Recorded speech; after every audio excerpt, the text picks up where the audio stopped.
Invite करना चाहूंगा India के biggest trainer, most respected senior from due for one and only personality, mister Sanjay Dewan sir. Happy welcome on the webinar sir. Thank you Ashish ji, मुझे इस बेहतरीन webinar में call करने के लिए। मैं आप सब लोगों का संजय धीमान इस बात पते की है एपिसोड 4 में आपका स्वागत करता हूं। दोस्तों, ये जो 4th सीरीज है इसको लगाने में थोड़ा टाइम लगा। उसका कारण रहा कि बहुत सारे हमारे चैंपियन जो हैं उनको कोरोना हो गया है और कुछ हॉस्पिटल में एडमिट हैं, उनके किसी सगे संबंधी को हो गया है।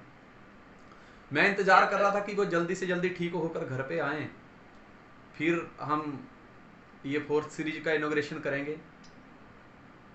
Yes sir. लेकिन भगवान की जैसी मर्जी, मैं उन सब लोगों के लिए भगवान से दुआ करूंगा कि जो हॉस्पिटल में हैं, भगवान उनको जल्दी से जल्दी ठीक करके घर पे भेजे। उनका परिवार इंतज़ार कर रहा है। मैं भगवान से प्रार्थना करूंगा उन लोगों के लिए जो इस संसार से विदा हो गए, भगवान उनकी आत्मा को शांति दे। शुरुआत करते हैं। आप सब लोगों का स्वागत करता हूं। बात पते की है एपिसोड 4।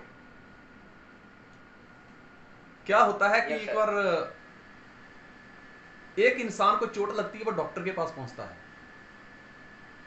तो डॉक्टर उसको पूछता है कि तुम गटर में कैसे गिर गए। तो उसने कहा कि ये मेरी बदकिस्मती कहो कि गटर का ढक्कन खुला था, मैंने सोचा कि ये सोशल डिस्टेंसिंग वाला गोला है, मैंने पैर रखा और मैं उसमें घुस गया। Yes sir. दोस्तों, यहां से एक चीज सीखने को मिलती है, यहां पे थोड़ा ध्यान देने की जरूरत है कि हर गोला सोशल डिस्टेंसिंग का सिंबल नहीं होता, वो गटर का ढक्कन भी हो सकता है। थोड़ा ध्यान रखिए। मैं उन लोगों को बधाई देना चाहता हूं कि जिनकी अभी थोड़े ही दिन पहले शादी हुई है, और उनको भी एडवांस में बधाई देना चाहता हूं कि जिनकी अभी थोड़े ही दिनों में शादी होने वाली है। मैं उनको बधाई देना चाहता हूं जिनका अभी अभी बर्थडे हुआ है, और आज विजय हनवत की मैरिज एनिवर्सरी है, मैं उनको भी बधाई देना चाहता हूं। पिछले महीने अरविंदर रघुवंशी जी की मैरिज एनिवर्सरी थी, मैं उनको भी बधाई देना चाहता हूं। दोस्तों, एक बार क्या होता है, एक दोस्त अपने दूसरे दोस्त से पूछता है कि यार शादी का मतलब क्या होता है। तो दूसरा दोस्त उसको कहता है कि धूमधाम से खुद की सुपारी देने का नाम ही शादी है। जब तिरछी नजरों से उन्होंने हमको देखा तो हम मदहोश हो गए, जब पता लगा उनकी नजरें ही तिरछी हैं तो हम बेहोश हो गए। दोस्तों, अभी कुछ दिन पहले की बात है, मैंने एक वैद्य जी के पास गया। तो मैंने वैद्य जी को पूछा कि वैद्य जी को कोरोना के लिए कोई काढ़ा बताओ। तो वैद्य जी शायद मुझे समझ नहीं आया, हरियाणवी थे या राजस्थानी। तो मुझे पता है उन्होंने क्या कहा। 5 तरह का काढ़ो है।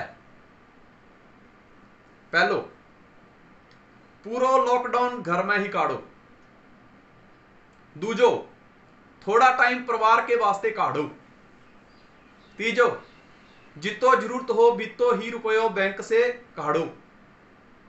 चौथो, एक्सरसाइज के वास्ते दिन में 2 बार झाड़ू काढ़ो। और पांचवो, घर बैठा बैठा दूसरों की गलतियां मत काढ़ो। दोस्तों, ये 5 तरह के काढ़े हैं। ये एक बात मजाक की हो सकती है, लेकिन बहुत कुछ सीखने को मिलता है इसमें। पहली बात है कि पूरा लॉकडाउन घर में काढ़ो। दोस्तों, जब तक हम अपनी हिफाजत खुद नहीं करेंगे, कोई हमारे बारे में सोचने वाला नहीं है। दूसरा, थोड़ा टाइम परिवार के लिए भी निकालो। इंसान आज घर में है जरूर, लेकिन फेसबुक पे, ट्विटर पे, व्हाट्सएप पे, इंस्टाग्राम पे बिजी है। आज नजदीक है, लेकिन नजदीक होकर भी वो दूर है। और तीसरी बड़ी अच्छी बात बताई कि जितनी जरूरत हो उतना ही पैसा बैंक से काढ़ो। क्योंकि आज दोस्तों पैसे की सबको किल्लत है, सब जगह काम धंधे बंद हो चुके हैं। जो है उसी में ही आपको अपना समय निकालना है। तो इसलिए जितनी जरूरत हो उतना ही पैसा बैंक से निकालो। और एक्सरसाइज करो, घर में बैठे हो तो एक्सरसाइज करो, अपने आप को फिट रखो, और उसके लिए घर से दिन में 2 बार झाड़ू काढ़ो। और 5वां है कि घर पे बैठे हो तो दूसरों की गलतियां मत काढ़ो। बैठे बैठे दूसरों में गलतियां निकालने से अच्छा है अपने अंदर देखो कि मेरे में क्या कमी है, उसको बाहर निकाल के अपने अपने अंदर खूबियां लेके आओ। जिंदगी में कामयाबी दूसरों की गलतियां निकालने से नहीं मिलती दोस्तों, अपनी गलतियों को बाहर करके और अपने आप को निखार के मिलती है। Yes sir. आज मैं आपको फिर से एक नई कहानी सुनाना चाहूंगा। वो कहानी मुझे पूरा विश्वास है कि आपकी जिंदगी में एक बहुत बड़ा बदलाव लेके आएगी। दोस्तों, मैं हमेशा आपके साथ वो कहानियां शेयर करता हूं जो कहानियां मेरे दादा दादी, मेरे माता पिता मुझे बचपन में सुनाया करते थे। मुझे उस समय लगता था पता नहीं यार क्यों सुनाते हैं, लेकिन आज मुझे महसूस होता है क्योंकि कहानियां हमारे दिमाग को तेज करती हैं, और कहानियों के जरिए कोई भी बड़े से बड़े मैसेज को छोटे तरीके से समझना आसान हो जाता है। कहानियां जो है वो एंटरटेनमेंट करती हैं, हमें अच्छा लगता है, हमारे आलस को भगाती हैं, और कहानी द्वारा सुनी गई कोई भी बात, कहानी द्वारा ली गई कोई भी शिक्षा लंबे समय तक हमारे दिमाग में बनी रहती है। तो कहानी ऐसे है कि दोस्तों, एक समय की बात है, जंगल में ना एक गुफा के अंदर शेर आराम से बैठा हुआ था। उसको भूख लगती है तो वो गुफा से बाहर आता है और शिकार की तलाश में निकलता है थोड़ा जंगल में। तो क्या देखता है कि एक बहुत बड़ा हिरणों का झुंड आ रहा है उसकी तरफ। तो शेर एकदम साइलेंट हो जाता है, अटैकिंग मोड में आ जाता है, और पूरे एक झुंड में से शेर एक हिरण को टारगेट करता है। जैसे ही उसके टारगेट में वो हिरण आता है, शेर उसके ऊपर जोर से अटैक करता है। लेकिन होता क्या है कि हिरण काफी मजबूत था, बड़े बड़े सींग थे। वो शेर को उठा के पटकता है, शेर को चोट लग जाती है, शेर जख्मी हो जाता है, शेर के एक पैर में मोच आ जाती है। शेर पूरी ताकत से लगा हुआ है, हिरण भी पूरी ताकत दिखा रहा है, और दोस्त होता क्या है कि वो हिरण शेर के हाथों से छूट जाता है। अब शेर एक पेड़ के नीचे आ जाता है और फिर तैयारी करता है कि भूख तो मिटानी है, क्योंकि पश्चातापों से भूख खत्म नहीं होती। अगर शेर इस बात का पश्चाताप करे कि मेरे पैर में लग गई है, मैं जख्मी हो गया हूं, अब मैं शिकार नहीं कर पाऊंगा, तो क्या इससे पेट भर जाएगा? नहीं दोस्त। 2-4 घंटे बीते, फिर एक हिरणों का झुंड उसके सामने से गुजरा। शेर ने फिर एक हिरण को टारगेट बनाया और पूरी ताकत के साथ, पहले से भी दुगने जोश के साथ अटैक किया और उसको शिकार कर दिया।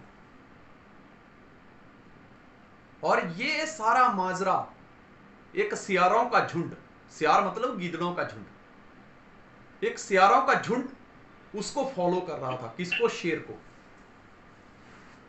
अब शेर को भूख लगी थी, उसने हिरण का शिकार किया, उसने जितना खाना था खाया, और फिर आराम करने के लिए थोड़ी ही दूरी पे एक पेड़ के नीचे बैठ गया।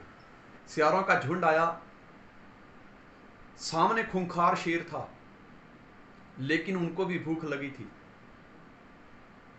बचा हुआ हिरण जो है वो सियार खा गए। शेर के मन में विचार आया कि देखा, भगवान सबका ख्याल रखता है, भगवान सबका ख्याल रखता है, कितना दयालु है भगवान, भगवान सबका ख्याल रखता है। दोस्तों कहते हैं हर 5 मिनट के बाद इंसान के विचार बदल जाते हैं, उसी तरह से शेर के भी विचार बदल गए। जैसे जैसे शाम होती गई तो शेर के मन में ख्याल आया, यार शिकार मैंने किया, चोटें मुझे लगी, जख्मी मैं हुआ, और बाकी का बचा हुआ जो हिरण था वो सियार खा गए। भगवान सबका ख्याल रखता है। अगर भगवान सबका ख्याल रखता है तो आज से शिकार बंद, भगवान मेरा भी ख्याल रखेगा। दोस्तों, वो भगवान के आगे प्रार्थना करने लग गया। प्रार्थना करते करते करते करते 8 दिन हो गए। अब इसको भूख भी सता रही है, लेकिन नहीं, भगवान अगर सियारों का ख्याल रख सकता है तो मेरा भी ख्याल रखेगा। मैं शिकार नहीं करूंगा, मैं क्यों अपने आप को जोखिम में डालूं। दोस्तों, अब क्या होता है कि शेर को भूख लगती है, शेर कमजोर हो गया भूख के कारण। उसके सामने से अब कोई हिरन या कोई गाय उसके सामने से निकलती भी है तो भी शेर को अंदर हौसला नहीं आता कि मैं अटैक करूं, वो कमजोर हो गया। अब क्या हुआ कि वो मरने की कगार पे आ गया। भगवान आए, भगवान ने उसको बोला, क्या हुआ? बोले, प्रभु हुआ कुछ नहीं, मेरे एक सवाल का जवाब दीजिए, मैं बड़ा एक शंका में हूं। बोला, बोलो। बोलता है, शिकार मैंने किया, जितना खाना था खा लिया, बाकी सियार आए और उस हिरन को खा गए। मेरे मन में ख्याल आया कि भगवान सबका ख्याल रखता है। प्रभु मुझे एक बात बताइए, अगर आप सबका ख्याल रखते हैं तो पिछले 8 दिन से मैं आपको पुकार रहा हूं, मुझे अभी तक खाना क्यों नहीं मिला? मेरे खाने का बंदोबस्त अभी तक क्यों नहीं हुआ? तो भगवान ने शेर से कहा कि याद रख, शेर की तुलना शेर के साथ होती है, सियारों के साथ नहीं। मैंने तुझे शेर बनाया है जो खुद शिकार करके खाता है, तू वो सियार नहीं है जो किसी का जूठा खाना खाए। अपने आप को पहचान, तेरी औकात क्या है, तेरी हैसियत क्या है। दोस्तों, शेर का विजन क्लियर हो गया और शेर वापिस उसी जोश में आ गया। दोस्त, इस कहानी से हमें क्या शिक्षा मिलती है? परमात्मा ने उसको, भगवान ने उसको, शेर को एक ही जवाब दिया था कि मैं उसकी मदद करता हूं जो अपनी मदद करने के लिए पहला कदम खुद बढ़ाता है। God help those who help themselves. मैं उनकी मदद करता हूं जो अपनी मदद के लिए कोशिश करते हैं। तू कोशिश कर, या तू कोशिश करता है शिकार करने में तो मैं तेरी मदद करता हूं। गीदड़ सियार कभी कोशिश नहीं करते शिकार करने में तो मैं उनकी मदद भी नहीं करता। इस कहानी से दोस्तों हमें आगे बढ़ने के लिए बहुत सारी प्रेरणाएं मिलती हैं, बहुत सारा जोश मिलता है, मकसद मिलता है, एनर्जी मिलती है इस कहानी से। कम से कम 12 से 15 लेसन इस कहानी में हैं, नेटवर्कर के लिए खास करके 12 से 15 लेसन इस कहानी में है। सबसे पहला लेसन यह मिलता है कि शेर अपनी गुफा से निकला तभी शिकार कर पाया। अगर अपनी कामयाबी की भूख मिटानी है तो हमें भी अपने कंफर्ट जोन से निकलना पड़ेगा। शेर सुरक्षित कहां पे था? गुफा में। Yes sir. लेकिन उसको भूख लगी तो उसने क्या किया? अपनी गुफा को छोड़ा और गुफा से बाहर आया। दोस्तों, इंसान के अंदर जब कामयाबी की भूख लगी होती है तो उसको अपने कंफर्ट जोन से बाहर आना पड़ता है। घर में आदमी को आराम मिल रहा है, एसी मिल रहे, पंखे लगे हुए हैं, खाना मिल रहा है बना बनाया, लेकिन दोस्त घर बैठे बैठे भी आप बहुत कुछ कर सकते हैं। हमारा तो सिस्टम ही इतना अच्छा है। ऐसा नहीं कि मैं घर पे बैठा हूं, जब मार्केट में जाऊंगा तो काम चलेगा। अरे चलाने वाले तो घर से ही चला रहे हैं। बहुत सारे लोगों को मैं पिछले 1 साल से देख रहा हूं जो 40-50 हजार रुपया वीकली पे थे, आज वो 90,000, लाख, 1.5 लाख वीकली पे हैं। वो भी काम घर से ही कर रहे हैं। पर हमें अपने जो छोटे छोटे हम कहीं कामों के साथ चिपके हुए हैं ना, वहां से बाहर निकलना पड़ेगा। थोड़े टाइम के लिए फेसबुक को बंद कर दो, थोड़े टाइम के लिए इंस्टाग्राम पे सर्च करना बंद कर दो, व्हाट्सएप पे चैटिंग करना बंद कर दो। जो थोड़ा थोड़ा समय अगर आप इसका निकालते हो, इस कंफर्ट जोन से बाहर आते हैं। चैटिंग करना बड़ा अच्छा लगता है, जब बैठे होते हैं चैटिंग करते हैं, hi hello how are you, video calling करते हैं, अच्छा लगता है। लेकिन दोस्तों, ये हमारा कंफर्ट जोन है, उससे थोड़ा टाइम निकालिए। ये बहुत सही समय है एक्शन लेने का। अगर अपनी भूख को मिटाना है तो कंफर्ट जोन में आना पड़ेगा। मेरे को एक बात बताइए कि आज मार्केट में व्यक्ति जाता है, कितनी धूप लगती है उसको, कितनी गर्मी है, रंग काला हो जाता है, 10,000 रुपया महीने का कमाता है, 6,000 रुपए के तो कॉस्मेटिक ही यूज कर लेता है कि मेरा रंग वापिस पहले जैसा हो जाए, हैं? तो एक तरफ से देखा जाए तो आप जो वक्त चल रहा है उसका कोई एक नेगेटिव पहलू मत देखिए। हर सिक्के के 2 पहलू होते हैं, उसका एक पॉजिटिव पहलू भी देखिए कि आप दुनिया के सबसे ज्यादा भाग्यशाली लोग हैं।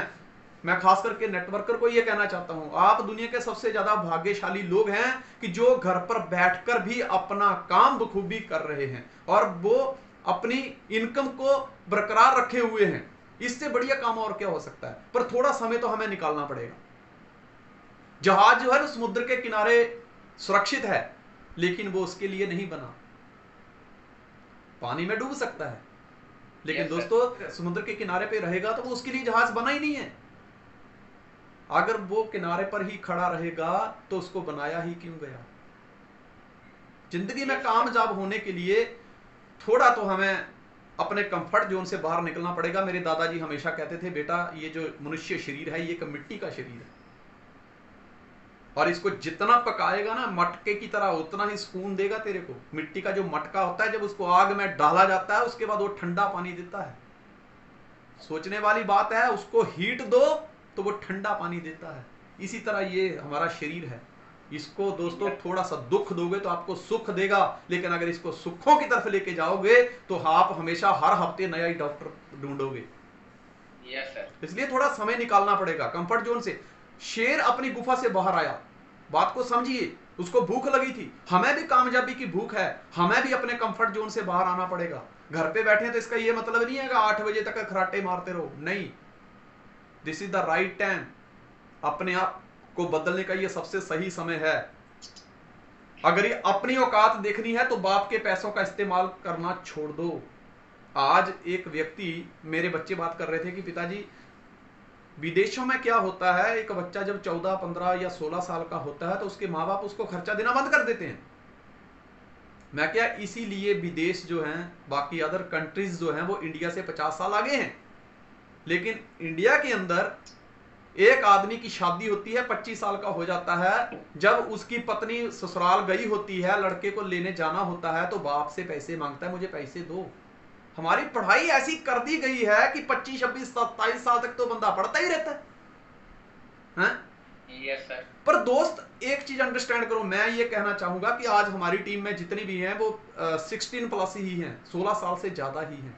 कंफर्ट जोन क्या है? 25 साल तक हिंदुस्तान का एक लड़का या लड़की दूसरों पे डिपेंड रहते हैं, माँ बाप की रोटियां तोड़ते हैं, माँ बाप से ही खर्चा लेते हैं, माँ बाप से उनका सारा खर्चा उठाते हैं, पढ़ाई का खर्चा, उनकी मेडिसिन का खर्चा, उनके मोबाइल फोन शौक का खर्चा, उनके सिनेमा हॉल का खर्चा, जितने खर्चे हैं सारे माँ बाप उठाते हैं 25 साल तक।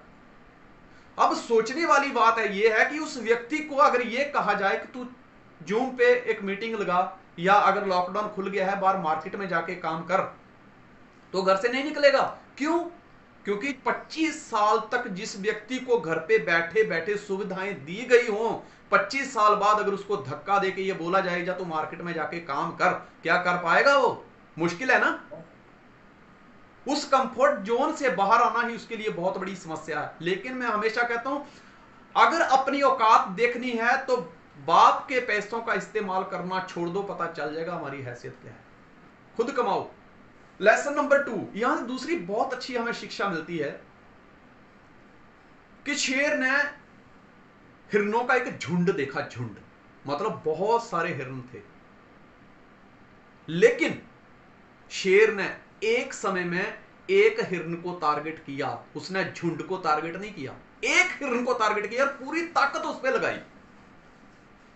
इंडिया वाले लोग पता कंफ्यूज क्यों रहते हैं, क्यों परेशान रहते हैं? वो एक ही समय में झाड़ू पोछा भी करना चाहते हैं, चूल्हे पे रखा हुआ दूध भी गर्म करना चाहते हैं, और कोई डोरबेल बजी है तो वहां गेस्ट को भी अटेंड करना चाहते हैं, और घर पे जो बुजुर्ग हैं उनको नाश्ता भी देना चाहते हैं, और उसी समय छोटा बच्चा रो रहा है उसकी भी केयर करना चाहते हैं। और देखने वाली बात है दोस्तों, इन सब में से होता क्या है कि सारे ही नाराज रहते हैं। जो दूध है वो उबल जाता है, बच्चा रोने लगता है, सास ससुर खुश नहीं होते, जो डोरबेल जिसने बजाई है, जो गेस्ट दरवाजे पे खड़ा है वो वेट कर रहा है। मतलब एक ही समय पे अगर सब जगह हाथ मारोगे तो कामयाबी नहीं मिलेगी। यहाँ पे शिक्षा हमें यही मिल रही है शेर द्वारा कि उसने बहुत बड़ा झुंड देखा, लेकिन उसने टारगेट एक हिरण को किया था। मल्टीपल टास्क पर काम करोगे तो किसी एक को भी पूरा नहीं कर पाओगे। अगर वो पूरे झुंड पे जाके अटैक करता तो क्या कोई हिरन उसके हाथ में लगता नहीं। हमारे पास भी बहुत सारे काम है। सुबह उठते ही हमारे जो जैसे ही मगज के दरवाजे खुलते हैं, आंखों के दरवाजे खुलते हैं, हमारे पास काम आ जाता है, यार आज मोबाइल भी रिचार्ज कराना है, करियाना भी लेके आना है, फिर मेरे को मासी के यहाँ भी जाना है, मेरे मासी के लड़के की शादी भी है वहाँ भी जाना है, यार बीवी को ससुराल गई हुई है उसको भी लेके आना है, क्योंकि शादी में अकेला जाऊंगा तो अच्छा नहीं लगेगा। मतलब मल्टीपल टास्क, हम कंफ्यूज हैं। हमारी सबसे बड़ी समस्या पता क्या आती है, जब हमें करना होता है तो हम सोच रहे होते हैं, और जब हमें सोचना होता है तो हम कर रहे होते हैं। एक समय में कोई एक काम पकड़ लीजिए और फिर पूरी शक्ति उस पर लगा दीजिए। अगर भटकोगे तो अटकोगे, भटकना नहीं है, एक लक्ष्य बनाइए। मल्टीपल टास्क में काम नहीं करना हमको। जैसे शेर ने झुंड में से एक हिरन को टारगेट किया था, उसी तरह आज पैसे कमाने के लिए इंसान के पास बहुत सारे रास्ते हैं, लेकिन हमें एक रास्ता चुनना है। मल्टीपल टास्क में वर्क नहीं करना, कंफ्यूज हो जाएंगे। एक रास्ता चुनना है और पूरी ताकत के साथ, पूरे फोकस के साथ उस रास्ते पर काम करना है, मंजिल अवश्य मिलेगी। एक बड़ी अच्छी शिक्षा मिलती है कि शेर ने जब कोशिश की थी तो क्या हुआ था, पहली बार में शेर शिकार कर पाया था, जख्मी हो गया था, वो जख्मी हो गया था। यहां भी एक बहुत अच्छी शिक्षा मिलती है कि शेर की पहली कोशिश असफल रही, और दोस्तों वो जख्मी हुआ लेकिन उसने दूसरी बार प्रयासों में कमी नहीं छोड़ी और वो अगली बार कामयाब हुआ। दोस्तों मैं आपको बता दूं, दुनिया का कोई भी इतिहास पढ़ के देख लो, जितने भी लोग कामयाब हुए हैं उन्होंने सफलता से पहले असफलता का स्वाद चखा है। प्रयासों से ही कामयाबी मिलती है। शेर ने प्रयास किया। मैं आपको एक चीज और बता दूं, बहुत सारे लोग अभी मुझे कहते हैं, फोन करते हैं कि सर जितने नतीजे हमें आने चाहिए उतने रिजल्ट, उतने नतीजे हमें मिल नहीं रहे। मैंने एक व्यक्ति को पूछा, तूने ड्यूसॉफ्ट ज्वाइन किए कितने साल हो गए? कहता सर 12 साल। मैं क्या 12 साल जब पहले तूने ज्वाइन किया था तो क्या जितने प्लान तुम करते थे उतने नतीजे मिल जाते थे? बोला नहीं सर, मुझे तो 1 माइल करने में 1.5 साल लग गया। मैं क्या इधर मेरी भी वही हालत थी। तो मैं क्या सोच, आज से 12 साल पहले तूने ड्यूसॉफ्ट ज्वाइन किया था और तुझे उस समय वैसे नतीजे मिल रहे थे। आज ये सोच कि कोरोना काल में ही तूने ड्यूसॉफ्ट ज्वाइन किया है, जैसे नतीजे 12 साल पहले आए थे वैसे ही आज भी आएंगे। पर याद रखना, पहले वाले नतीजे धीरे धीरे मल्टीप्लाई हुए थे। बोले यस, मैं कह ये नतीजे भी तुम्हारे धीरे धीरे मल्टीप्लाई होंगे, लेकिन तुम एक के बाद एक अपना प्लान करते रहो। मैंने स्टार्टिंग में जब इस सिस्टम को ज्वाइन किया था 70 प्लान किए थे। मेरी अपलाइन ने कहा सिर्फ 2 प्लान करने हैं, 2 प्लान, और फिर देख आगे लोगों को ज्वाइन करेंगे, जिंदगी बदल जाएगी। 270 प्लान किए थे मैंने, एक भी नतीजा नहीं आया था। लेकिन 70 बार असफल होने के बावजूद भी जो कोशिश करे मैं उसको इंसान नहीं, बहुत बड़ा पागल मानता हूं, और शायद उसी पागलपन की वजह से मुझे कामयाबी मिली है। जिसको 70 बार रिजेक्शन मिली हो, मान लो एक लड़का लड़की देखने जाता है और 70 लड़कियों ने उसको रिजेक्ट कर दिया हो, महापागल होगा वो। कितना शौक होगा उस लड़के को शादी करने का। 70 बार असफलता मिली, लेकिन मैंने दोस्तों हिम्मत नहीं हारी। उसके बाद मैंने अगली कोशिश की, और आप जानते हैं उसका नतीजा क्या हुआ। उस अगली कोशिश ने मुझे सफायर बना दिया। कई बार क्या होता है, आदमी जब फेल हो जाता है ना, या आदमी को निराशा हाथ लगती है, तो वो क्या करता है, पान के खोखे पे जाता है और तंबाकू लेके ना उसको रगड़ता है। बात पते की है सर। मैं कहता हूं कि जितना तंबाकू को दिल से रगड़ते हो ना, चूना लगा लगा के, थोड़े टाइम का ही मजा है, उतना थोड़ा सा जिंदगी को रगड़ लो दोस्त, जिंदगी बदल जाएगी। पर मैं दोस्तों आपको एक बात कहना चाहता हूं, उनके घर के बाहर छल्ले वाली गाड़ी खड़ी होती है, छल्ले वाली, जिसको कुछ लोग बंगड़ी वाली भी कहते हैं। ये वो लोग होते हैं जो पान के गल्ले पर जाके तंबाकू को नहीं रगड़ते, सिगरेट के छल्ले नहीं बनाते, बल्कि वो अपनी जिंदगी के ऊपर वर्क करते हैं। वो एक के बाद एक कोशिश करते हैं। वो अपने बाप के नहीं बल्कि अपने खुद के दम पर अमीर बनते हैं। आदमी असफल हो जाता है ना, तो फिर उसके साथ क्या होता है पता है? एक बार पता क्या हुआ, लड़की ने ना प्यार से लड़के के सीने पर अपना सर रखा, मतलब अपने बॉयफ्रेंड के सीने पर ना अपना सर रखा। तो लड़की बोलती है, जानू आपका दिल कितना कुरकुरा है। लड़का बोलता है, अरे पगली, दिल कुरकुरा नहीं है, जेब में बीड़ी का बंडल रखा है। ये कह के दिल ने मेरे हौसले बढ़ाए हैं, तू एक कोशिश और कर, गमों की धूप के आगे खुशी के साए हैं। क्या बात है सर। एक कोशिश और कर। शेर से हमें एक बात सीखनी चाहिए कि हर बार दौड़ने के बाद भी कई बार उसको शिकार नहीं मिलता। और दोस्तों, ये बात हमें सीखनी चाहिए कि हर बार नेटवर्कर को प्लान करने के बाद नतीजे नहीं मिलते। शेर जब पहली बार दौड़ा था तो उसको शिकार नहीं मिला था, जख्मी हुआ था। इस तरह कई बार जब हम मार्केट में जाते हैं, प्लान करते हैं, तो लोग कहते हैं यही काम मिला था। अरे ये तो फिर भी प्लान है। लोगों ने तो यहां तक हद कर दी, तुम शादी के बाद अगर किसी से मिलने जाओ, कोई पुराना दोस्त मिल जाता है तो कहते हैं यही बीवी मिली थी तुझे, और कोई नहीं मिली। उधर से लड़की की सहेलियां अलग से उसको टॉर्चर करती हैं, तुझे यही मिला था और कोई नहीं मिला। तो एक बात तो सीखनी चाहिए कि हर बार दोस्तों शेर को शिकार नहीं मिलता। उसी तरह हर बार नेटवर्कर को प्लान करने के बाद नतीजे नहीं मिलते। Yes sir. पर एक चीज और भी है कि जब पहली बार शेर असफल हुआ था, उसको नतीजे नहीं मिले थे, तो वो मायूस नहीं हुआ था। दूसरी बार वो पूरी जी जान से दौड़ा था। ये हमें भी ये सीखना चाहिए कि जब तुम पहली बार प्लान करते हो, नतीजे नहीं मिलते, तो दूसरी बार उसी तरह से पूरी जोश के साथ, पूरी ताकत के साथ प्लान करना है, जिस तरह शेर ने दूसरी बार अटैक करके सफलता हासिल की थी। सफलता की राहों पर जब जब धैर्य टूटा है, समझ लो उसी समय सफलता से इंसान का दामन छूटा है। पंख ही काफी नहीं है आसमानों के लिए, पंख ही काफी नहीं है आसमानों के लिए, हौसला भी चाहिए ऊंची उड़ानों के लिए। दोस्तों, पंखों से क्या होगा? जैसे शेर अगर जख्मी हुआ था, दूसरा कोई होता है, कुछ लोग होते हैं जो एक दो बार प्लान करते हैं, जख्मी हो जाते हैं, नो मिलती है तो घर पे आके बैठ जाते हैं। लेकिन एक चीज याद रखो, शेर की तरह बनो। शेर को बना बनाया खाना नहीं मिलता, उसको शिकार करने के लिए दौड़ना पड़ता है, संघर्ष करना पड़ता है, क्योंकि सवाल पेट का है।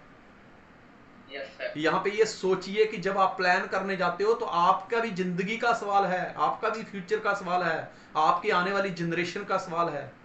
उसके लिए मेहनत करिए, आपके अंदर देखना अपने आप जोश आएगा। एक बहुत अच्छी शिक्षा मिलती है, हिरण भी उसी जंगल में है और शेर भी उसी जंगल में है, लेकिन हिरण को पकड़ने के लिए शेर को दौड़ लगानी पड़ती है।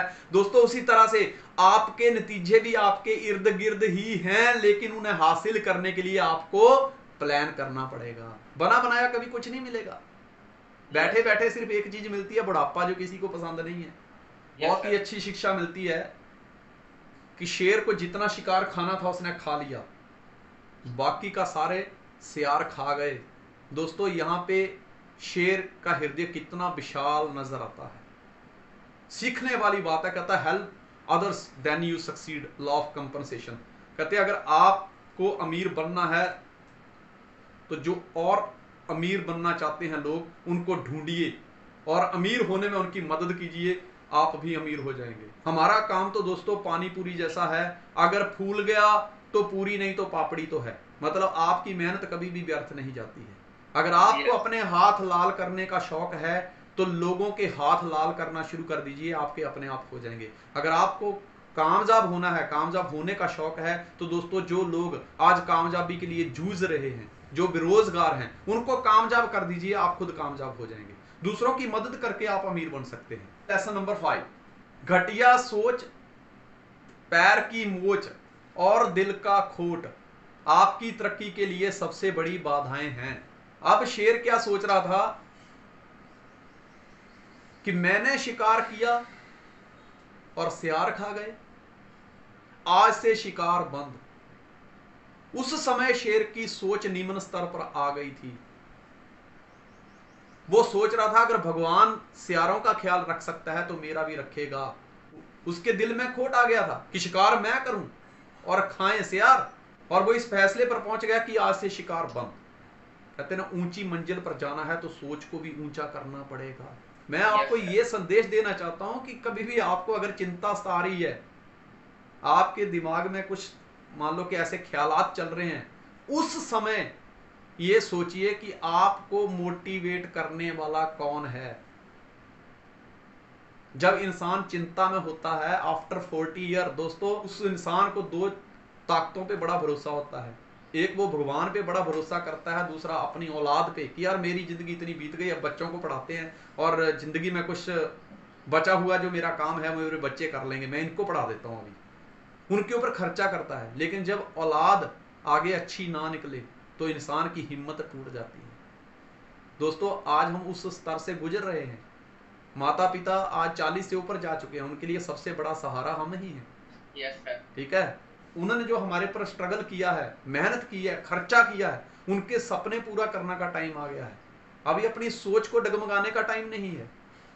बाहर के हालात हमें परेशान नहीं कर सकते जब तक हम अपने अंदर से उनको इजाजत नहीं देते। सोच को बड़ा रखिए, क्योंकि कोई भी जंग जीतने से पहले इंसान अपनी सोच से उस जंग को जीतता है। दोस्तों सिकंदर ने जितने युद्ध मैदान में जीते हैं वो सारी जंगें पहले उसने अपने दिमाग में जीती हैं, तभी वो मैदान में जीत पाया है। सोच को बड़ा करना है।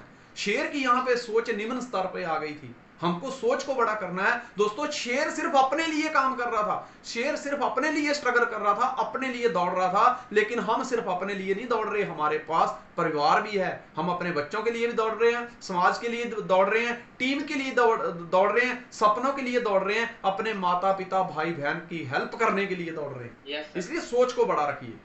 सोच क्या होती है, एक बार क्या होता है कि एक शेख ना बीमार हो जाते हैं, उनको खून की जरूरत पड़ती है, तो एक बनिया होते हैं वो उनको खून देते हैं।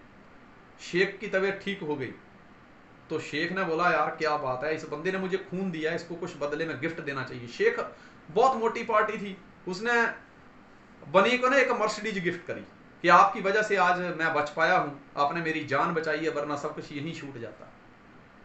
तो उस मर्सिडीज गिफ्ट की, बनिया बहुत खुश हुआ। कुछ दिनों के बाद शेख फिर बीमार पड़ गए हॉस्पिटल में, डॉक्टर ने बोला खून की जरूरत है, बनिया फिर गया, खून दे दिया। बनिया खुश था कि इस बार भी कुछ बड़ा गिफ्ट मिलेगा। अब गिफ्ट में क्या हुआ कि जब शेख साहब ठीक हुए तो गिफ्ट में एक लड्डू का डब्बा लेके आए। तो बनिया को गुस्सा आ गया, क्या बात है, पहले खून दिया तो मर्सिडीज कार दी, अब खून दिया तो लड्डू का डब्बा दिया। तो शेख साहब बोले कि जनाब अब मेरे अंदर भी बनिए का खून दौड़ रहा है। जिंदगी में कामयाबी चाहिए तो दोस्तों अपनी कोशिश जारी रखो, धीरे धीरे ही सही, लेकिन धीरे धीरे चलने वाला पानी भी एक दिन समंदर बन जाता है। जब वो समंदर में मिल जाता है ना तो समंदर बन जाता है। इसलिए कोशिश जारी रखी, कोशिशों में कोई कमी नहीं आनी चाहिए। कहते ना आंखों में पानी रखो, होठों पे चिंगारी रखो, जिंदा रहना है तो तरकीबें बहुत सारी रखो, राह के पत्थर से बढ़कर कुछ नहीं है मंजिलें, रास्ते आवाज देते हैं, अपना सफर जारी रखो, अपना सफर जारी रखो। Yes sir. दोस्तों ये कहानी हमें इस सोचने पे मजबूर करती है कि मैं कौन हूं, शेर या कुछ अलग। यहां इस कहानी में दो अहम किरदार हैं, कौन इस समय तक, और तीसरे किरदार है भगवान खुद। एक अहम किरदार है शेर ने निभाया, दूसरा सियारों ने निभाया, और तीसरा भगवान ने निभाया। कि यहां पे भगवान तो हम हो नहीं सकते, हम तो इंसान हैं, पर जो बाकी के दो बचे हुए किरदार हैं शेर और सियार वाला, उसमें से हमने डिसाइड करना, हमारे नतीजे डिसाइड करेंगे कि हम क्या हैं। Yes sir. कई बार क्या होता है कि मैं काम नहीं करूंगा भाई, मेरी अपलाइन काम करेगी, वो प्लान दिखाएगी, डाउनलाइन फॉलोअप लगाएगी, और मैं घर पे बैठ के आराम से ढोलकी बजाऊंगा और पैसे कमाऊंगा। यहां पे दोस्तों एक सोचने वाली बात है, शेर हमेशा खुद शिकार करके खाता है, शेर के लिए किसी ने शिकार नहीं किया था। लेकिन सियार झुंडों में थे, लेकिन उन्होंने कभी कोशिश ही नहीं की शिकार करने की, वो मरा हुआ शिकार ढूंढते हैं। कहीं हम अगर ये सोचते हैं, अगर संजय धीमान ये सोचता है कि मैं काम नहीं करूंगा, मेरी अपलाइन काम करेगी, तो इस समय मैं कौन सा रोल अदा कर रहा हूं, सियार वाला। क्योंकि शेर तो शिकार करके खाता है। डोंट वेट, कभी इस बात का इंतजार मत करो कि मेरी अपलाइन मेरे लिए स्पिल ओवर देगी। इंतजार करने वाले को चीजें तो मिलती हैं, लेकिन वही मिलती हैं जो समझदार लोग पीछे छोड़ जाते हैं। Yes sir. नेटवर्क मार्केटिंग में भी दो तरह के लोग होते हैं, एक शेर की तरह जो खुद मेहनत करके अपनी टीम बनाते हैं, और एक सियार की तरह होते हैं, वे कंपनी टू कंपनी भटकते रहते हैं और दूसरे की बनी बनाई टीमों का शिकार करते हैं। सर। आप कौन है ये डिसाइड करना पड़ेगा, ये आपको खुद डिसाइड करना है। 7th लेसन बहुत ही अच्छा इस लेसन मिलता है कि शेर का नजरिया अटैकिंग वाला होता है, जबकि सियार का नजरिया सेल्फ डिफेंस का होता है।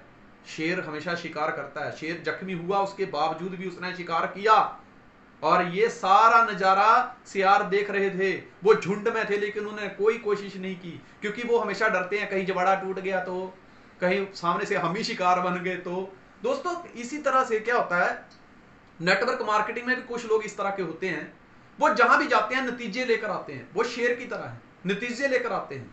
और कुछ लोग तो यही सोचते रहते हैं, नहीं यार अगर सामने वाले ने कोई सवाल कर दिया तो मैं क्या जवाब दूंगा। वो खुद अपने दिमाग में सवाल पैदा करते हैं और फिर पूरी जिंदगी नतीजे हासिल नहीं कर पाते और वो हमेशा परेशान रहते हैं। खुद प्लान करना सीखिए, खुद फॉलोअप लगाना सीखिए। आ गया तो वेलकम, चला गया तो वेलकम, कोई परेशानी नहीं है हमारे को। Yes sir. लेकिन किसी पे डिपेंड मत रहो, खुद प्लान करो। क्या होगा, एक प्लान खराब होगा, दूसरा खराब होगा, तीसरा, चौथा, पांचवा, छठा, लेकिन मैं आपको गारंटी देता हूं जब आप 21वां प्लान करोगे दोस्तों तो वो लाजवाब होगा और आपको नतीजे अवश्य मिलेंगे। ये मेरी जिंदगी का तजर्बा है। मैंने 70 प्लान किए थे, पर जो 21वां प्लान किया था वो बहुत लाजवाब था। हाँ, मैं आपको एक बात बता दूं कि मेरे को 70 प्लान तक नतीजे नहीं आए, लेकिन दोस्तों जब मैंने 71वां प्लान किया, उसके बाद जितने मैंने प्लान पहले किए हुए थे मेरी ही टीम ने उन लोगों को ज्वाइन करवाया। मैं कैसे मान लूं कि मेरे जो मतलब मेहनत थी वो बेकार चली गई? नहीं गई। आपको नतीजे अवश्य मिलेंगे, वक्त आने पे जरूर मिलेंगे। आप अपनी मेहनत करते जाओ, आज आप प्लान के बीज बीजते जाओ, वो एक दिन बहुत बड़ी फसल आपको काटने को मिलेगी। नजरिया क्या होता है, अटैकिंग एटीट्यूड क्या होता है, जैसे मैंने बताया कि शेर का जो नजरिया होता है वो अटैकिंग वाला होता है, सेल्फ डिफेंस का नहीं होता। आप अगर कमजोर दिल के आप सोचते नहीं मैं वहां जाऊंगा, प्लान करूंगा, पता नहीं क्या सोचेंगे वो लोग, क्या बोलेंगे, क्या सवाल करेंगे, तो दोस्तों आप सेल्फ डिफेंस में हो। जिंदगी में कामयाब होना है तो अटैकिंग एटीट्यूड बनाइए।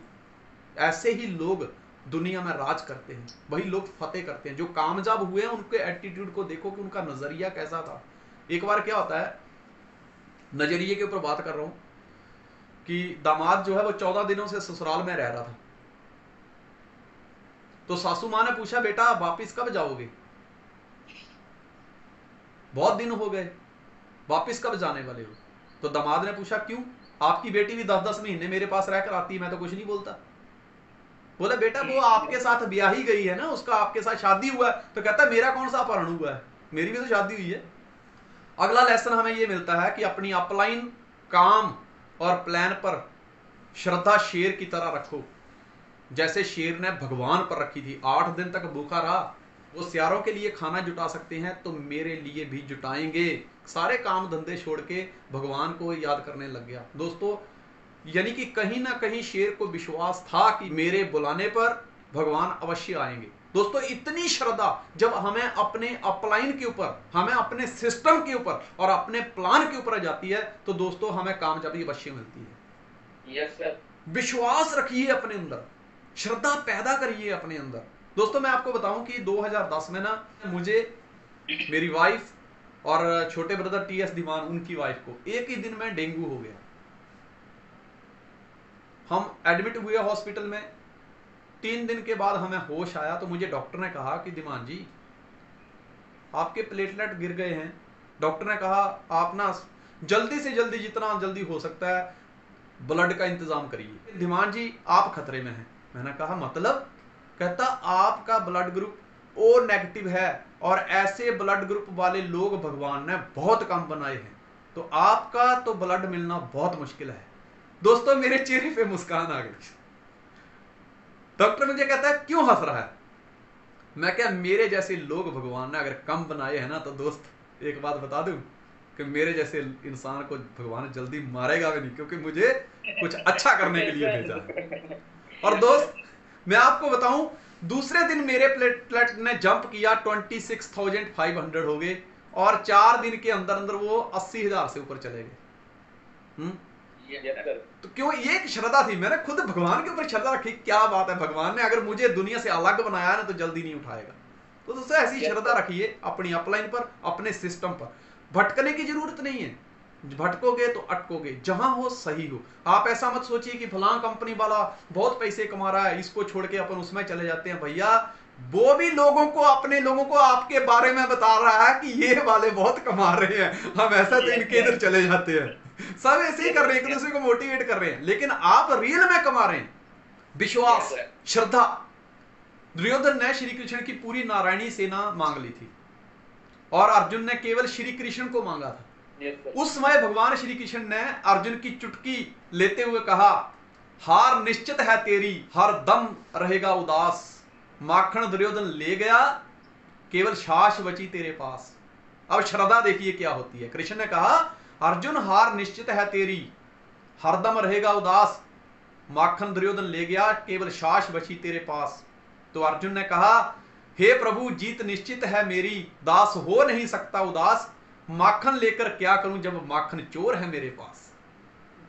समझो बात को, श्रद्धा रखो। आप दुनिया के बहुत बेहतरीन सिस्टम में हैं, हम दूसरे की बुराई नहीं करते, वो जहां हैं वो भी बहुत अच्छे हैं। बस अपने सिस्टम से उतना ही प्यार करिए जितना अपनी मां से करते हैं। दोस्तों, सोच जो होती है ना, सोच वो ईंधन का काम करती है, वो हमें एनर्जी देती है, और जो भूख होती है वो हमें एक लक्ष्य देती है, लक्ष्य। और जो दर्द होता है ना, वो हमें सतर्कता देता है। जैसे सोच की बात करें, जैसे शेर को भूख लगी थी तो शेर जख्मी हुआ था, तो जख्मी होने से वो बैठ नहीं गया, वो सतर्क हो गया कि मेरा ये वाला पार्ट वीक है, तो अभी इसकी सारी ताकत मुझे अपनी बाकी के बॉडी पार्ट पे लेके आनी है। उसने उसको फोकस किया, दर्द ने उसको ज्ञान दिया, और ज्ञान ने क्या किया, उसको सतर्क किया। और भूख ने उसको एक लक्ष्य दिया, उसने क्या किया, हिरणों के झुंड में से एक हिरण को टारगेट किया, उसको लक्ष्य दिया, और उसने सोचा कि मैं करूंगा शिकार। उसने जख्मों को फोकस ना करके अपने लक्ष्य को टारगेट बनाया, उसकी सोच ने उसके लिए एनर्जी का काम किया। तो दोस्तों, अब मैं आपको कहना चाहूंगा, ये मैं सब देशवासियों के लिए ये मैसेज देना चाहता हूं कि इस समय कुछ लोग कोविड-19 से जूझ रहे हैं, हॉस्पिटल में पड़े हैं। Yes, sir. मैं हर देशवासी को ये मैसेज देना चाहता हूं, दुनिया के हर व्यक्ति को जो जिस भी कोने में बैठा है, अगर बीमार है, हॉस्पिटल में है, मेरी बात वहां तक पहुंचाइए। उनको कहिए कि सोच से बड़ी ताकत का नहीं है इस संसार में। Yes, sir. अगर आप सोचते हैं कि मुझे घर जाना है और ठीक होकर जाना है, तो ये वायरस चाइनीस है, चाइनीस साले की कोई गारंटी नहीं है। हर जगह इंडिया वालों से हारा है, यहां भी हारेगा। Yes, लेकिन sir. सोच को बुलंद रखना होगा। अगर आपने सोच गिरा दी तो दोस्तों ये भारी पड़ सकता है, ये ड्रैगन।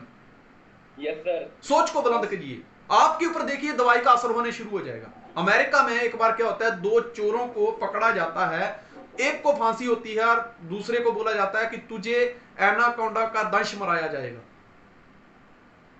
दोस्त क्या हुआ, उसकी आंख पे पट्टी बांध दी गई और उसको एक छोटी सी पिन चुभाई गई, और देखते ही देखते अगले 15-20 मिनट में वो व्यक्ति मर जाता है। जब उसको हॉस्पिटल में लेके जाते हैं तो पाया जाता है कि उसके जो ब्लड है उसके अंदर एनाकोंडा का जहर है। वो जहर कहां से आया, सोच ही उसका जहर बन गई। उसने ये सोच लिया कि मुझे एनाकोंडा ने डंस लिया है। Yes, sir. दोस्तों, मैं हमेशा कहता हूं कि इंसान रात को अगर सोया हो, नींद में उसे चूहा काट जाए, आंखें खुलते ही उसके सामने से गुजरता हुआ सांप दिखाई दे, तो दोस्तों वो इंसान ये सोच के मर जाता है कि मुझे चूहे ने नहीं बल्कि सांप ने काटा है। अपनी सोच ही उसके लिए जहर बन जाती है। अपनी सोच को बड़ा कीजिए। आपकी सोच आपको दवाइयों से ज्यादा एनर्जी देती है। Yes, sir. अपनी भूख को लक्ष्य बनाइए अपना, अपनी भूख, प्यार की भूख। मुझे परिवार से मिलना है, मुझे जिंदगी में बहुत कुछ करना है, अभी तो बची हुई जिंदगी में मुझे वो सपने पूरे करने हैं जो आज तक मैंने किए नहीं है, मुझे वो काम करने हैं जो अब तक मैंने किए नहीं है। Yes, दोस्तों, sir. इस समय कोई आदमी दर्द से जूझ रहा है। दर्द हमेशा आपको सतर्कता देता है। अगर आपके Yes, sir. आजू बाजू में किसी की मौत हो गई तो दोस्त, वहां से आपने क्या सीखा? मास्क पहन के रखिए, नीट एंड क्लीन रहिए, सोशल डिस्टेंस को मेंटेन करिए। ये सतर्कता है, सीखना है हमें यहां Yes, से। sir. अगर हम Yes, सतर्क नहीं कहते, God help those who help themselves, मदद करेगा भगवान। हम अपने बच्चों से कितना प्रेम करते हैं, यस सर। अपने बच्चों को हम दुखी नहीं देख सकते, हम तो भगवान के बच्चे हैं। जब हम एक संसारिक मनुष्य हैं, अपने बच्चों से इतना प्रेम करते हैं, उनको उनकी इतनी हिफाजत करते हैं, उनकी इतनी केयर करते हैं, तो जो दुनिया का रखवाला है उसके हम भी बच्चे हैं। जब ये संसारिक बाप अपने बच्चे को दुखी नहीं दे सकता, तो दोस्त वो दुनिया का रखवाला हमारे जैसे लोगों को, अपने बच्चों को दुखी कैसे देख सकता है। अब यहाँ एक लेसन और मिलता है हमें। जब सियारों को भूख लगी थी, तो जहां पे हिरन पड़ा हुआ था उसकी थोड़ी ही दूरी पे शेर बैठा हुआ था। मैं जो भूख की बात कर रहा हूं कि भूख इंसान को लक्ष्य देती है, उसकी थोड़ी ही दूरी पे शेर बैठा हुआ था, लेकिन भूख के सामने सियारों ने शेर की परवाह नहीं की। और वो हिरन के ऊपर झपट पड़े। जो भूख होती है वो हमें एक लक्ष्य देती है, हमें एक निडर बनाती है। निडर, अपने अंदर कामयाबी की भूख पैदा करिए। Yes sir. कि कुछ भी हो यार, पहले इतने अच्छे दिन थे वो नहीं रहे, ये कुछ दिन थोड़े खराब चल रहे हैं तो ये भी नहीं रहेंगे। भरोसा रखिए। Yes sir. जो होगा अच्छा होगा, जो हो रहा है बहुत अच्छा हो रहा है, और जो हुआ वो भी अच्छा हुआ। भरोसा रखिए उस परमात्मा के ऊपर, क्योंकि दोस्तों ये तो वो डायरेक्टरी जानता है, हम तो सिर्फ एक्टर रोल कर रहे हैं। वो तो डायरेक्टरी जानता है कि वो मूवी का दी एंड किस तरह से करना चाहता है। Yes sir. लेकिन अच्छा ही करेगा यार, परवाह मत करिए आप। अगला लेसन हमें मिलता है कि शेर के निम्न विचार ही शेर की दुर्बलता बन गए थे। जब शेर ने बोला यार मैं शिकार करूं और खाए कौन, सियार नहीं, ये उसके विचार जो है वो निम्न हो गए थे, नीचे स्तर के ऊपर आ गए थे, और जिसकी वजह से वो दुर्बल बन गया। 8 दिन तक कुछ किया ही नहीं उसने, भूखा प्यासा रहा। दोस्तों मैं यही बात आपको कहना चाहता हूं कि विचारों से ही सब कुछ होता है। इंसान को किसी मित्र या शत्रु की जरूरत नहीं, उसके विचार ही उसके लिए मित्र या शत्रु बन जाते हैं। ये आपके ऊपर निर्भर करता है दोस्तों। ये व्यवस्था तो आपने खुद चलानी है ना, कि अपने विचारों को अपना मित्र बनाना है या अपने विचारों को अपना शत्रु बनाना है। विचारों से ही सब कुछ होता है।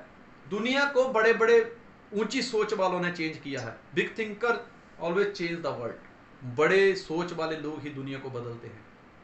यस। अगर आप ये सोचते हैं कि अपलाइन काम करेगी और मुझे बैठे बिठाए पैसा मिल जाएगा, तो क्या सोच रहे हैं आप? ये छोटी सोच है, ये निम्न स्तर वाली सोच है। बल्कि सोच क्या होनी चाहिए कि मैं काम करूं और मेरी मेहनत से, मेरी काम करने से मेरी टीम भी कमाए, मेरी अपलाइन भी कमाए। असली नेटवर्कर तो दोस्तों वो होता है। ये सही बात। अगला लेसन हमें सीखने को मिलता है इस कहानी से, आपका लेवल कोई भी हो, आपको तो काम करना ही पड़ेगा। शेर जंगल का राजा होता है, लेकिन फिर भी शिकार उसको खुद करना पड़ता है। उसी तरह से आपका लेवल कोई भी हो, अगर अपनी सफलता को बरकरार रखना है, अपने लेवल को मेंटेन करना है, उसको बनाए रखना है, तो दोस्तों आपको स्ट्रगल करना पड़ेगा, मेहनत करनी पड़ेगी, प्लान फॉलोअप आपको करने ही पड़ेंगे। कामयाबी का सिंपल सा सिद्धांत है, मैं जो 3 सिद्धांत बता रहा हूं इनको फॉलो कर लेना, आप कभी भी जिंदगी में फेल नहीं हो सकते। कोई भी व्यक्ति आपको कामयाब होने से नहीं रोक सकता अगर आपने इन 3 सिद्धांतों को फॉलो कर लिया। पहला सिद्धांत है rule number 1, show the plan. Rule number 2, again show the plan. Rule number 3, follow the rule number 1 and rule number 2। तो रौब तो आंखों में होना चाहिए, वरना हथियार तो चौकीदार के पास भी होते हैं। जिस इंसान की आंखों में रौब होता है ना, शेर की आंखों में रौब था, जख्मी होने के बावजूद भी उसने शिकार किया। दोस्तों जब शेर अपना रौब दिखाता है तो शिकार तो ऐसे भी अपने हाथ पैर छोड़ देता है। आंखों में रौब होना चाहिए। अब बात को समझिए मैं क्या कहने जा रहा हूं, बहुत पते की बात कहने जा रहा हूं। कि शेर को भूख मिटाने के लिए शिकार करना पड़ता है, और शिकार ही उसकी फितरत है, शिकार ही उसका पेशा है, शिकार ही उसका उद्देश्य होता है, शिकार के ऊपर ही उसका जीवन निर्भर होता है। लेकिन एक नेटवर्कर का उद्देश्य होता है प्लान करना, फॉलोअप करना, टीम को डुप्लीकेट करना। जिस तरह से शेर शिकार नहीं करेगा तो जिंदा नहीं रहेगा, उसी तरह से अगर नेटवर्कर प्लान फॉलोअप नहीं करेगा तो इस बिजनेस में जिंदा नहीं रह सकता। और याद रखिए, शेर जिस जंगल में चला जाए वो उस जंगल का राजा हो जाता है, और नेटवर्कर जिस शहर में चला जाए वो शहर उसका हो जाता है। इस कहानी से हमें एक और लेसन मिलता है, बहुत ही बढ़िया। Pray like a lion when you are confuse और इन बिग प्रॉब्लम। प्रे करिए शेर की तरह।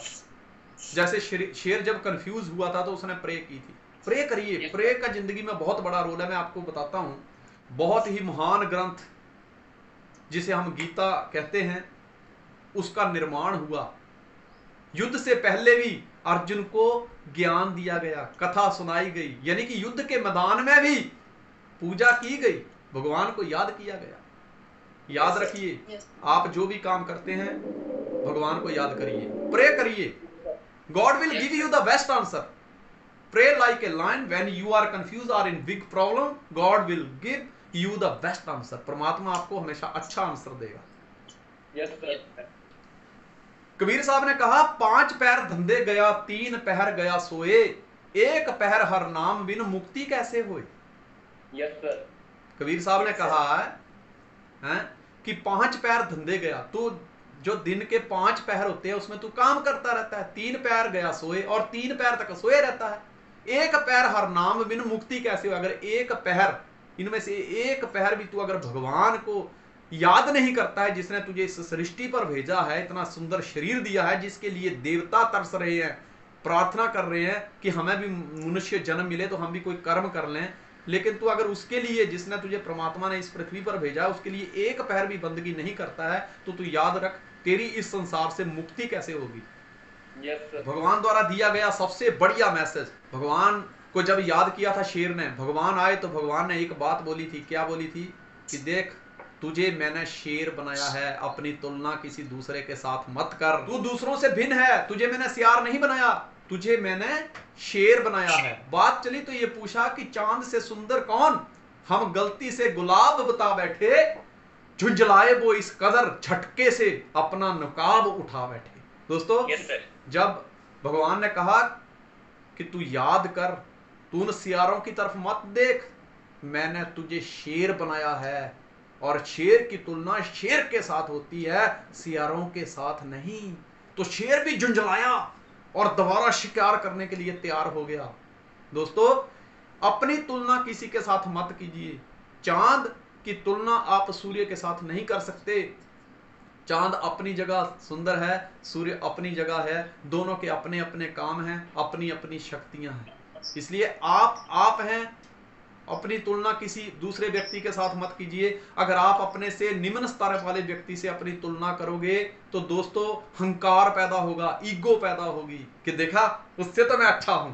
लेकिन अगर आप अपने से बड़े व्यक्ति के, जो बड़े ओहदे पे है, उस व्यक्ति के साथ तुलना करोगे तो दोस्तों हीनता पैदा होगी, घृणा पैदा होगी कि देखा ये कहां पहुंच गया, अपन कहां रह गए। इसलिए दोस्त, आप जहां हैं, यू आर द परफेक्ट। समय का इंतजार करिए। आप हैं यार, आपकी जगह कोई ले नहीं सकता। अपना समय दूसरे की जिंदगी जीने में व्यर्थ मत गवाइए। धीरू भाई अंबानी एक था, उसके बाद दूसरा नहीं आया। परमात्मा ने आपको बना के वो डाई, वो सांचा तोड़ दिया है। हमारे आज फिंगरप्रिंट किसी के साथ मैच नहीं होते। हम अगर 4 भाई बहन हैं तो चारों की सोच, स्वाद और दोस्तों फिंगरप्रिंट, ये मैच नहीं होते, क्योंकि हमें परमात्मा ने ये दुनिया से अलग बनाया है। और ये जो भिन्नता हमारे अंदर दी है, अगर हम इस ताकत को समझ लें तो दोस्तों यही भिन्नता हमें दुनिया से कुछ अलग करने पे दोस्तों प्रेरित करती है, और हम दुनिया में अलग करके जाते हैं। अमिताभ बच्चन सदी का महानायक, एक ही बनाया, दूसरा सांचा तोड़ दिया। आप हैं। कई बार लोग मुझे कहते हैं, सर मैं आपकी तरह बनना चाहता हूं। मैंने कहा चल अच्छी बात है, पर मेरे बच्चे तू एक बात बता, अगर मेरी तरह जिंदगी तू जिएगा तो तेरी तरह जिंदगी कौन जिएगा? Yes sir. कहता, आया था किस काम को तू सोया चादर तान, आया था किस काम को तू सोया चादर तान, सुरत संभाले गाफिल अपना आप पहचान। कबीर साहब कहते हैं, तू चादर तान कर सो रहा है, अपने होश ठीक कर और अपने को पहचान। तू कौन है, किस काम के लिए आया है, तो स्वयं को पहचान। दोस्तों, अभी अपनी पहचान खुद के साथ करनी है, तुलना नहीं करनी किसी के साथ। यस। मैं तो एक ही बात जानता हूं, कई बार नहीं होता है बंदा, सर उसकी वजह से ऐसा हो गया, उसने ऐसा कर दिया तो ऐसा हो गया। मैं एक ही सिद्धांत पे काम करता हूं, अपनी असफलता का ठीकरा किसी दूसरे के सर ना फोड़, या तो रिकॉर्ड तोड़ या फिर मैदान छोड़। यहां पे एक बहुत अच्छी शिक्षा मिलती है। अगर आप शेर की तरह हौसला, ताकत और विश्वास रखोगे तो तुम्हें भी कामयाबी अवश्य मिलेगी। yes, परिणाम लाने के लिए तुम अकेले ही काफी हो, सियारों की तरह झुंड में जाकर भी अगर आप कोशिश नहीं करते हो, अगर आपके अंदर हौसला नहीं है, विश्वास नहीं है, तो दोस्त आपको नतीजे कभी नहीं मिल सकते। Yes, sir. सकल पदार्थ है जगमाही, कर्महीन नर पावत नहीं। भगवान हमेशा मदद करता है, लेकिन उन लोगों की करता है जो अपनी कामयाबी के लिए अपने कदम खुद उठाते हैं। दोस्त, पहली बार उस दिन को याद करो जब हमने काम स्टार्ट किया था, हमारे हाथ कांपते थे, कलम अच्छी तरह से नहीं चलती थी, ड्यूसॉफ्ट का नाम भी पूरा अच्छी तरह से बोलने नहीं आता था, पूरा प्लान क्या था वो भी पता नहीं चलता था, आधे रास्ते में भूल जाते थे।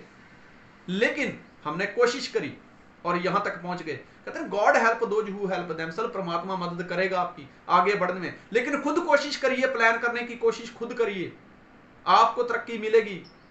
ये जिंदगी आपका खुद का प्रोजेक्ट है दोस्तों, इसके ऊपर खुद काम करो। आपके अंदर जितनी खूबियां हैं, उन खूबियों का इस्तेमाल जितनी अच्छी तरह से आप करना जानते हो, उतनी अच्छी तरह से दूसरा कोई भी नहीं कर पाएगा। Yes, sir. लास्ट में आपको एक मैं कहानी सुनाना चाहूंगा। कोविड-19 ने जो सिचुएशन क्रिएट की है उसी से रिलेटेड है। क्या होता है कि एक सब्जी वाला सब्जी लेके आता है और एक डोरबेल बजाता है। एक फैमिली 3rd फ्लोर पे रहती है। जैसे डोरबेल बजती है तो उस घर की मालकिन जो है वो खिड़की से बाहर निकलती है, कहती है हाँ भैया। कहता बहन जी क्या बात है, इतने दिन हो गए आजकल सब्जी नहीं लेते हमसे, क्यों किसी दूसरे से सब्जी लेने लग गए? मैं इतने सालों से सब्जी दे रहा था, हैं मुझे नहीं बच्चे पालने हैं, मैं तो बहुत टाइम से आता हूँ आपके पास सब्जी देने, आप तो मेरे पुराने ग्राहक हैं। वो कहती भैया मैं आती हूँ नीचे, रुक। वो महिला नीचे आती है, बड़े दुख के साथ कहती है कि देख भैया तू ना बेल मत बजाया कर। बोले क्यों? बोले मेरे पति का काम धंधा छूट गया है, अब हम अपने 2 वक्त का गुजारा नमक और मिर्ची के साथ कर लेते हैं। हमारे पास कोई सेविंग भी नहीं है, जो सेविंग थी उससे हमने घर ले लिया, हमारा काम धंधा छूट गया है, आज जो घर में है उसी से हम गुजारा कर लेते हैं, कहाँ जाएं मांगने। आप जब बेल बजाते हो तो मेरा घर वाला आपकी बेल सुनकर इतना दुखी होता है कि यार मैं अपने बच्चों को आज 2 वक्त का उनकी पसंद का खाना नहीं खिला सकता। वो बड़ा दुखी होता है और उसका दुख मुझसे देखा नहीं जाता। भैया तेरे आगे 2 हाथ जोड़ के विनती है कि तू ना बेल मत बजाया कर। मैं तुझे ये आश्वासन देती हूँ कि हम तेरे ही ग्राहक हैं। जब हमारा काम धंधा चलने लगा, जब हमारे पास पैसे होंगे, जब हमारा काम धंधा चलने लगेगा तो हम तेरे से ही सब्जी लेंगे।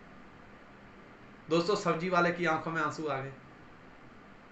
तो जाने लगी वो महिला, वो कहता है रुक बहन जी रुक। उसने 2 बैग लिए, एक बैग में फ्रूट भर दिए और एक बैग में आलू, प्याज, मटर और बाकी सारी सब्जियां भर दी। कहता बहन जी ये लेके जाओ। वो कहती है भैया एक तो तूने इसका भजन नहीं किया, दूसरा मैंने मांगे नहीं, और तीसरा अगर तू दे भी रहा है तो मैं कब पैसे चुकाऊंगी इसके, और चुकाने भी हैं तो जब तूने इसका कोई माप ही नहीं किया तो मैं कैसे पैसे चुकाऊंगी इसके। वो मुस्कुराया, कहता एक तरफ से तुम भाई कहती हो और दूसरी तरफ से कहती कि इसका माप नहीं किया। कहता भाई जब बहन को कुछ दे रहा होता है ना तो उसमें माप तोल कहां से आ गया। कहता मैं आपको नहीं दे रहा हूं, ये अपने में भांजा और भांजी को दे रहा हूं, पैसे की बात मत करना आज के बाद। दोस्तों वो जाने लगी, उसकी आंखों में आंसू थे। उसने एक ही बात कही, क्या इस संसार में ऐसे भी लोग होते हैं? उसने कहा बहन जी घबराने की जरूरत नहीं है, आज तक सब्जी बेचकर मैंने जितना प्रॉफिट आपसे कमाया है उसी प्रॉफिट में से मैं आपको कुछ शेयर कर रहा हूं। दोस्तों वो महिला आंखों से आंसू बहा रही थी और अपने घर की तरफ गई। पीछे से सब्जी वाले ने आवाज दी कि बहन जी एक बात ध्यान से सुन लेना, बेल तो मैं जरूर बजाऊंगा। दोस्तों आज नेटवर्क मार्केटिंग की बेल जो है वो बज चुकी है। फैसला आपको लेना है। इससे बेहतरीन प्रोफेशन ना कोई पहले था और ना ही मुझे लगता है कि कोई आगे आएगा। सरकार चाहती है कि हम वर्क फ्रॉम होम करें, मुझे लगता है कि यही वो प्रोफेशन है जिसको हम बखूबी वर्क फ्रॉम होम कर सकते हैं। डोरबेल बज चुकी है दोस्तों। अब वो सब्जी वाला बाहर खड़ा था, आज नेटवर्क मार्केटिंग आपके पास आपके दरवाजे पे खड़ी है और डोरबेल बजा रही है। फैसला आपको लेना है, जिंदगी आपकी है, फैसले आपके हैं। लेकिन मैं इतना जरूर कहूंगा कि we will win the world together. हम अगर इसी तरह से, जिस तरह से सब्जी वाले ने उनकी हेल्प करी थी, आपसे जितना हो सकता है इस सिचुएशन में, अगर आप पैसे नहीं दे सकते तो आपके दरवाजे पे अगर कोई व्यक्ति आ रहा है तो उसको एक रोटी दीजिए, जरूर दीजिए। वो नहीं दे सकते, आटा दीजिए। वो नहीं दे सकते, अपनी श्रद्धा मुताबिक, मैं ये नहीं कहता आप 100 का नोट दे दीजिए, लेकिन उस 100 का 10वां हिस्सा तो आप दे सकते हैं कि नहीं, उसको 10 रुपए दीजिए। क्योंकि दोस्त कहते ना, चिड़ी चौंच भर ले गई, नदी ना घटे नीर, दान दिए कभी अन्न ना घटे, कह गए दास कबीर।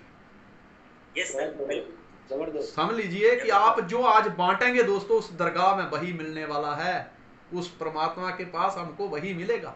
और दान का जो पेड़ होता है वो हमेशा बड़ा होता रहता है, उसको पानी भगवान खुद देते हैं।